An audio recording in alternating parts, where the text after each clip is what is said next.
giliran orang lain ke kita, alam nashrah laka sadrak wa wada'na anka wizrak. Kalau kita lapang dada, ringan beban kita teh. Kenapa kadang-kadang punggung kita ini di sini tuh pundak kita rasanya kayak keras gitu kan ya. Kebanyakan pikiran. Pas kita dipijat, kenapa nih keras banget? Stres. Kenapa kok bisa stres? Dadanya sempit. Orang yang dadanya sempit, satu kesalahan orang aja udah bikin dia nyesek. Tapi kalau dadanya lapang, kesalahan-kesalahan orang itu gak bikin dia nyesek karena masih lapang. Kayak sebuah ruangan sempit, ditaruh satu barang udah sesek. Tapi kalau ruangannya luas, ditaruh banyak barang juga masih lapang, gor gitu. Naruh lemari beberapa masih lapang. Tapi kalau kamar mandi, taruh lemari satu udah gak bisa ngapa-ngapain kan ya. Jadilah syarhus sadar, berlapang dada dengan kesalahan orang lain kepada kita. Sehingga kita gak gampang nyesek, kita gak gampang stres, kita gak gampang nyimpen, gak gampang sakit punggung kita. Kayak gitu Allah bilang, alam nasyrah laka sadrak. Kalau udah lapang dada, wa wada'na anka wizrak, kami turunkan beban-beban kamu. Alladzi anqadha dhahrak, yang memberatkan punggungmu. Caranya gimana? Fa inna ma'al usri yusra, inna ma'al usri yusra, fa idza faraghta fansab wa ila rabbika farghab. Itu kan ajaran supaya syarhus sadar. Pasti ada kebaikan di sini, pasti ada kebaikan di sini. Minta aja sama Allah, minta tolong kepada Allah, maafkanlah dia supaya kita enggak anqadha dhahrak, enggak memberatkan punggung, enggak jadi berat sendiri gitu. Jadi stres sendiri, jadi kayak terbeban sendiri. Ini kalau orang kepada kita. Kayak misalnya cara lapang dada itu kayak husnuzon salah satu yang paling penting. Oh pasti bukan saya maksudnya. Kadang-kadang kan kita suka baper sendiri ya. Ada yang ngomong apa chat di grup, kita ngerasa kayak di spam gitu. Wah ini gua banget nih yang diomongin. Padahal enggak. Bukankah kita sering dengerin khutbah atau ceramah seseorang ustadz itu. Kayak ustadz itu kenal kita banget. Kok ustadz itu jadi tahu masalah saya sih? Enggak, dia enggak tahu masalah kita. Allah yang menuntun lisannya karena pengen menasihati kita lewat dia. Tapi dia enggak tahu, jadi jangan kegeeran, jangan baper sendiri. Wah ustaz ini pasti ngomongin saya nih. Enggak, ustaznya juga enggak tahu masalah kita. Karena ada beberapa kasus yang saya pernah kayak gitu, saya lagi ngomongin apa, terus tiba-tiba ada jemaah yang kayak tersinggung. Wah ustaz ngomongin saya nih di depan umum, siapa juga orang saya enggak kenal orangnya. Kenapa kok persis? Saya juga sering kayak gitu kan, udah 2 tahun ini kan saya gak khutbah Jumat nih. Kenapa gak khutbah Jumat? Salah satu alasannya saya pengen Jumat itu privasi waktu buat anak laki-laki saya. Karena dia sekarang udah 3 tahun, saya kasih jatah pokoknya Jumatan harus di Cihanjuang bareng Yahya. Karena saya pengen dampingin dia ke masjid hari Jumat. Alasan kedua, ada penyakit ustadz yang dulu pernah saya alamin. Apa penyakit ustadz? Keseringan ngomongin menasihati orang, jarang dinasihati. Nah saya pengen Jumat itu waktu saya mendengar nasihat buat diri saya sendiri. Awal-awal itu benar kerasa. Pas pertama dengar khutbah orang, apaan sih ini kayak gini ngomongnya. Ada tuh ego-ego ustadz kayak gitu tuh muncul tuh. Itu kan yang lagi diobatin tuh. Wah nggak gini, saya tahu dalilnya lebih dari ini. Mulai muncul gitu-gitu tuh. Awal-awal kayak gitu, tapi astagfirullahaladzim, sombong banget sih gue. Udah. Terus kalau ada yang ngomongnya kadang-kadang kayak nggak mungkin belum terbiasa ngomong depan umum, agak-agak nervous mungkin atau agak-agak kaku gitu. Muncul rasa sombong tapi lama-lama di recovery, diperbaiki apa? Kalau saya menghargai dia walaupun nggak bagus, nanti orang akan menghargai saya ketika saya nggak bagus performnya. Jadi pas saya duduk gitu, dia ngomongnya kayak ngebosenin banget, boring banget tuh ceramahnya, tapi saya tetap gitu. Padahal boring banget ceramahnya, tapi saya kayak menghargai. Apa yang saya maksud di situ? Saya pengen juga orang kayak gitu ke saya kalau saya ceramah. Mungkin teman-teman ada yang kayak gitu sekarang. Apaan sih Ustaz, tapi masih aja gini. Padahal boring banget ceramahnya. Kenapa? Mungkin karena saya juga menghargai ceramah orang yang mungkin belum terlalu terbiasa ceramah. Ini yang saya pelajari ketika nggak khutbah lagi. Ditambah lagi sering banget saya kayak ngerasa khotib ini kayak ngerti banget apa yang saya sedang alamin. Kayak lagi baper sama teman, lagi baper sama istri, langsung ceramahnya tentang suami kepada istri. Loh kok tahu banget sih masalah saya? Kan sering kayak gitu kan? Itu bukan karena dia tahu loh, Allah yang maha tahu. Allah lagi menuntun kaki kita melangkah ke masjid yang khutbahnya tema itu. Dan Allah menuntun lisan ustadz untuk ceramah pas waktu kita datang tentang tema itu. Allah yang lagi nasihatin kita lewat lisan seorang ustadz. Jadi jangan baper. Gitu juga ke teman. Bukan dia tahu masalah kita, pengen nyindir kita, pengen nyepet kita. Enggak sama sekali. Jadi legowo. Syarhus sadar. Salah satu caranya husnuzon. Ini bukan yang cewek-cewek juga. Kalau lagi ngobrol sama teman-temannya, tiba-tiba ada yang kecelutukan ngomong apa. Jangan langsung diem. Wah, ngomongin saya nih. Pasti saya maksudnya. Belum tentu. Husnuzon aja. Mungkin dia emang gak tahu masalah kita. Teman-teman yang lain tahu kecuali dia yang ngomong nih. Berarti jangan-jangan kita udah baper habis-habisan. Udah habis air mata kita nangis sepanjang malam. Ternyata gak ada masalah. Kan konyol banget kan ya. Kita udah curhat kemana-mana. Udah marah ke siapa-siapa. Terus udah nangis sepanjang malam. Udah bengkak matanya. Besok pas tabayun, maaf ya saya nggak tahu kalau ada masalah itu. Oh jadi kamu nggak tahu? Nggak tahu, rugi dong air mata saya udah 1 ember. Ini sering terjadi. Kenapa? Karena kita nggak syarhus sadar, nggak husnuzon dulu sama orang lain. Kalau misalnya menurut kita dia tahu banget masalah saya masih diomongin, oh mungkin dia silap, mungkin dia lupa, mungkin dia terlanjur ucap, atau Enggak, dia pasti ngonsep tuh soalnya captionnya tuh panjang banget, pasti dia nulis. Kalau gitu mudah-mudahan dia udah sadar sekarang. Belum sempat aja minta maaf ke kita, yang jelas dia udah sadar, udah minta ampun ke Allah. Husnuzon. Bukankah Allah mengatakan ijtanibu katsiran minaz-zon? Satu-satunya yang layak kita suuzonin itu cuma setan. Bukan orang. Minimal kita bilang bukan dia gak maksud kayak gitu. Setan yang nuntun lisan dia.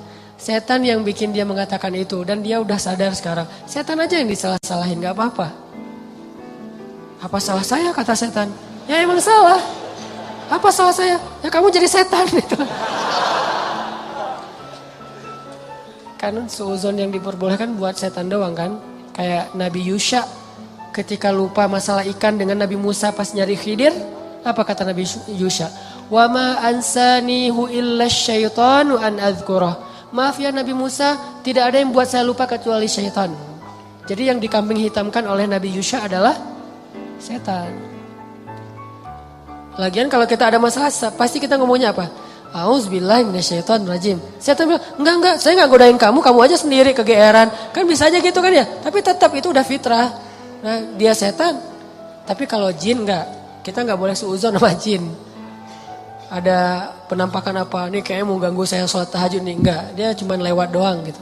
Tapi kalau setan benar, enggak khusyuk, pasti setan. Enggak bisa move on, pasti setan. Wujudnya manusia. Kan setan itu minal jinnati wan nas ya, dari jin dan manusia tuh. Enggak. Bercanda, astagfirullahaladzim. Nah, nanti saya di report, di ban lagi akun saya. Sama mantan-mantan. Banyak gening. Oke. Dari orang ke kita, syarhus sadar. Secara syarhus sadar, lapang dada gimana? Husnuzon. Dan ini gak bisa sekaligus, teman-teman saya juga masih belajar husnuzon. Oh mungkin. Iltamis li akhika alfa uzrin. Cari 1000 alasan buat saudara kamu. Kalau gak bisa gitu minimal cuek. Arti cuek gak usah dipikirin. Gak usah dibahas.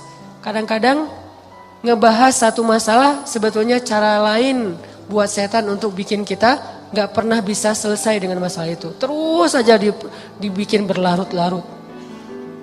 Kayak ada teman kita habis ada masalah sama temannya yang lain. Gak usah dibahas sama kita. Kemarin gimana masalahnya udah beres? Jangan ditanya, udah aja lupain. Begitu kita tanya dia akan bilang lagi. Ya tuh enggak apa kemarin dia masih ngomongin saya. Oh gitu, terus kita pancing-pancing lagi tuh. Harapannya apa? Niat kita pengen empati. Padahal itu bukan empati itu. Pengennya kita berpihak sama dia. Itu enggak berpihak. Tahu enggak apa arti namimah atau mengadu domba? Kata Nabi, la yadkhulul jannah an-nammam. Enggak akan masuk surga orang yang suka mengadu domba. Enggak akan masuk surga. Nah, adu domba itu ada 2, teman-teman. Ada adu domba orang yang memang jahat. Ada adu dombanya orang soleh. Orang soleh juga bisa mengadu domba. Gimana caranya? Kalau orang yang gak soleh mengadu domba, dia sengaja membuat fitnah di antara dua orang sehingga mereka jadi baperan, jadi putus silaturahim. Ini gak soleh.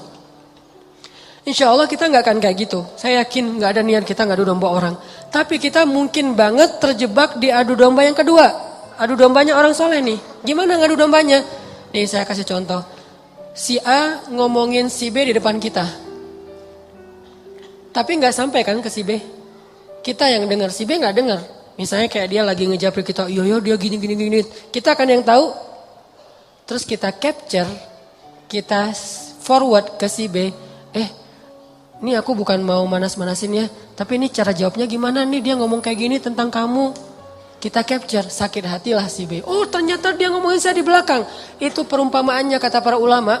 Si A manah si B, tapi gak kena, anak panahnya jatuh di lantai. Kita ambil, kita tusuk ke dadanya sambil kita katakan ini bukan dari saya lah, dari dia loh ya. Nih. Kayak gitu analoginya. Itu namimahnya orang soleh. Adu dombanya orang soleh. Jadi kita gak niat memfitnah. Kita niat pengen menyampaikan kebenaran, kita lagi empati, pengen tabayun. Gak usah tabayun kepada korban, tabayunnya kepada pelaku. Apa bukti kamu ngomong kayak gitu? Gitu, nanya ke pelaku. Jangan, bener gak yang dia omongin? Jangan, salah nih. Konsep tabayun itu bukan kepada korban yang dibicarain, kepada yang ngebicarain. Jadi kayak ada teman kita yang ngomong hal-hal yang gak benar, tanyanya balik ke dia. Apa bukti kamu ngomong kayak gitu? Kalau benar, gak usah disampaikan. Kita kebalik, dia ngomongin kamu kayak gini, bener gak? Nah, ini konsep tabayun yang akhirnya bukan tabayun jadinya, namimah. Udah jatuh tuh anak panah di lantai, kita ambil, kita tusuk. Ini bukan dari saya ya, dari dia. Dia terus ketusuk, makasih ya kamu udah nyampain anak panah ini ke saya. Dia emang gak bener nih orangnya. Padahal yang nusuk bukan dia loh, orang ini nih. Kan kita kadang-kadang kayak jadi akrab gitu dengan orang yang sering ngebukain sebuah masalah ke kita kan. Walaupun bikin kita bete, kita anggap dia kayak setia banget, berpihak banget sama kita, empati banget. Enggak, ini salah. Enggak kayak gini caranya. Harusnya kita bilang, kalau kamu tahu itu gak nyaman buat saya, jangan disampaikan. Gitu harusnya. Tapi dia ngomongin kamu, biarin aja dia ngomongin. Yang penting kan saya gak dengar, sehingga saya gak sakit hati ke dia. Mudah-mudahan Allah maafin dia, kan selesai. Justru gara-gara kamu sampaikan ke saya jadi sakit hati ke dia. Allah gak maafin dia, Allah gak maafin saya nih. Putus silaturahim kita berdua. Kamu nih pelakunya nih. Kok jadi saya sih? Ya kamu. Oh rame perang segitiga. Kan ini yang terjadi kan selama ini. Ini lebih realistis menurut saya daripada namimah yang memang niatnya jelek buat saya sih. Saya husnuzon sama kita semuanya. Gak ada lah niat kita jelek pengen memfitnah orang, gak. Tapi seringnya kita terjebak tanpa kita sadari. Justru karena kejujuran kita, karena keakraban kita dengan teman kita. Jadi kita ngebuka hal-hal yang dia gak perlu dengar. Itu sering banget kayak gitu. Saya juga kadang kayak gitu. Misalnya ada yang bicara apa tentang istri saya nggak suka tuh. Dia bicarain istri saya gini misalnya depan temennya ngasih tahu ke saya. Terus saya kan jadi sakit hati sama orang itu ya. Saya juga ngasih tahu ke istri saya lebih sakit hati lagi sama dia. Ini salah, dia salah, saya salah. Harusnya saya diem aja. Papa udah tahu kan masalah ini, kenapa nggak ngasih tahu ke mama? Karena papa berharap mama nggak tahu. Tapi daripada mama tahu dari orang lain, ya berarti orang itu yang salah, bukan papa. Kenapa dia ngasih tahu ke mama? Kan gitu kan? Jangan sampai ya Pak, mama tahu dari orang lain. Jadi kalau ada yang kayak gini-gini harus papa yang ngomong ke mama. Enggak, itu salah konsepnya. Enggak boleh kita menyampaikan sebuah informasi walaupun benar, apalagi belum tentu benar. Walaupun benar kepada orang yang kalau dia dengar dia akan sakit hati atau sedih, enggak boleh. Diamin aja. Kalau ada hal yang enggak benar, kita yang mengklarifikasi. Enggak kayak gitu. Saya kenal dia gitu. Jangan biarkan dia tahu masalah ini. Kalau terlanjur tahu, berarti ada orang yang gak tahu konsep namimah level 2. Namimah level 1, emang gak ada niat baik. Namimah level 2, justru karena niat baik. Kan saya pernah bilang, ternyata banyak hadis palsu itu mulai munculnya lewat siapa? Viralnya itu gara-gara ulama-ulama yang soleh. Jadi banyak riwayat hadis palsu itu diantara para ulama yang soleh loh. Bukan sengaja pengen memalsukan hadis. Kenapa? Karena ulama soleh ini terlalu husnuzon. Misalnya nih, ada yang datang ngomong ke saya, Ustadz, saya pernah mendengar hadis gini. Saya sebagai Ustadz, oh gitu? Ya, saya gak pernah curiga kalau dia itu gak jujur. Atau kalau dia itu dengarnya nggak utuh, sehingga saya meriwayatkan lagi. Orang dengarnya dari saya juga nggak curiga kalau saya akan main-main dengan hadis kan, sehingga tersebarlah hadis palsu. Bukan karena ada orang yang jahat, ada memang sebagian hadis palsu gara-gara penjual pedagang. Biasanya hadis palsu itu pedagang, penguasa dan ulama. Ini 3 penyebab hadis palsu. Pedagang pengen ngelarisin barang dagangan. Siapa yang memakai jubah atau sorban 7 meter di hari Jumat, maka dia akan mendapatkan dijauhkan dari api neraka 7 kali langit dan bumi. Untuk jualan sorban 7 meter. Siapa yang makan buah ini maka dibebaskan dari sihir. Dia jualan buah itu. Ini bisa muncul hadis palsu dari penguasa. Siapa yang mengangkat seorang penguasa yang kayak gini maka Allah melaknat dia. Gara-gara apa? Saingan politik.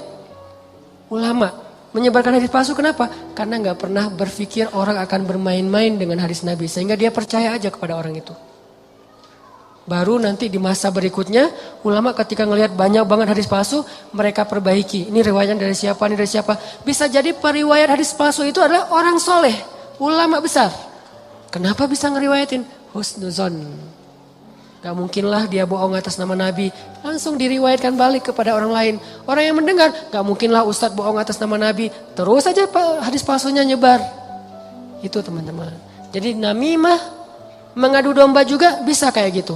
Gara-gara kita terlalu akrab dengan teman kita. Kemarin ada yang ngomongin kayak gini, benar nggak? Siapa? Si Fulan. Tapi ini aku karena ke kamu dekat ya teman, jadi aku sampaikan nih. Terus yang teman yang dengarnya, makasih ya udah disampaikan. Kenapa makasih? Harusnya kita bilang, lain kali jangan disampaikan ya yang kayak gitu-gitu ke saya. Harusnya kayak gitu. Kenapa kita malah makasih? Makasih ya udah nyakitin hati saya kan gitu kan ya bahasa lainnya mah ya. Makasih ya udah bikin malam saya gak tenang. Makasih ya udah bikin saya bete. Buat apa? Jangan disampaikan. Makanya ketika Nabi mau ketemu seorang sahabat mencegat di tengah jalan. Ya Rasulullah, Rasul udah kenal dengan orang itu? Belum. Orang itu ya Rasul, stop kata Nabi. Kamu ingin menyebutkan aib-aib dia tentang saya? Ya Rasul, biar Rasulullah tahu siapa orangnya. Jangan, saya gak mau ketemu seseorang yang membuat saya bete duluan tentang dia. Biar saya ketemu dengan dia dan saya gak tahu apa-apa tentang dia. Jadi Nabi bisa nyaman. Ini cara Nabi menghargai orang lain. Jadi teman-teman, kalau kita ke orang jaga perasaannya, kalau orang ke kita berlapang dada. Husnuzon, maafin, lupain, gak usah dibahas, gak usah diperpanjang. Apalagi kita kayak ada kasus misalnya, ada 2 orang yang lagi punya masalah rumah tangga. Kita kayak sebagai temennya atau fansnya atau followersnya, kita kayak pengen nunjukin sikap membela gitu. Salah satunya kita bela, akhirnya kita bikin akun khusus untuk pembela si A. Yang B juga pembela si B. Akhirnya kita rame gitu. Sebetulnya kita lagi mengadu domba 2 orang suami istri ini loh. Harusnya kita kalau nggak bisa mendamaikan, diam. Biar mereka menyelesaikan masalah mereka atau selesai dengan sendirinya karena tidak ada yang respon. Makin direspon makin rame nih. Itu kan terjadi. Jangan-jangan nauzubillah nih teman-teman, ada peran kita di dalam perceraian 2 orang yang mungkin terjadi. Atau 3 orang atau 4 orang atau sekian banyak orang cerai gara-gara kita nih. Kenapa gara-gara saya Ustadz? Gara-gara kita ngebelain dia. Makin dia mantap untuk menceraikan pasangannya. Benar juga ya kata kamu, berarti saya harus menceraikan istri saya. Enggak, saya enggak nyuruh cerai ya, tapi dia emang kayak gitu orangnya. Dan ini sering kayak gitu. Ke teman kita juga kayak gitu, ke kantor, di kuliah, di persahabatan. Ini namimah teman-teman. La yadkhulul jannah an-namam. Enggak masuk surga orang yang menyebarkan permusuhan atau mengadu domba. Terakhir, mudah-mudahan kita benar-benar bisa menjalankan 2 konsep ini. Satu surat At-Taubah, Ra'fah.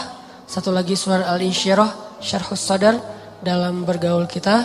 Sehingga insya Allah kita gak punya banyak masalah di antara teman-teman kita. Udahlah, jangan sampai kita larut terus membahas masalah pribadi. Ada banyak masalah umat yang harus kita bahas. Kalau kita benar-benar seorang muslim yang empati kepada umat, mending kita habisin energi kita buat ngomongin Dayakolot, ngomongin banjir di Bandung Selatan, ngomongin orang-orang yang pengangguran, ngomongin teman-teman kita yang kena narkoba di luar negeri, ngomongin Rohingya, Suriah, Palestina, apa yang bisa kita bantu buat mereka. Mending energinya dipakai buat itu daripada habis terus energi untuk masalah kita pribadi. Kayaknya egois banget sih. Di sana banyak yang butuh pertolongan kita malah sibuk dengan urusan pribadi. Itu buat saya tuh nggak keren. Kita terlalu egois membahas masalah pribadi. Boleh, tapi porsinya jangan kegedean. 30% aja, 70%-nya untuk umat. Saya juga punya masalah keluarga. Semua orang punya masalah keluarga, tapi saya nggak mau berlarut-larut. 30% aja. Sisanya kalau saya ketemu sama teman, pasti yang dibahas masalah kemaslahatan umat. Mudah-mudahan ini bermanfaat. Mohon maaf kalau ada salah kata. Dan semoga Allah memberi ilham dan taufik dalam hati kita untuk menjalankan apa yang sudah kita dengar. Bukan hanya jadi wawasan, bukan hanya jadi teori. Bukan hanya jadi sekedar wacana, tapi memperbaiki perilaku dan akhlak kita.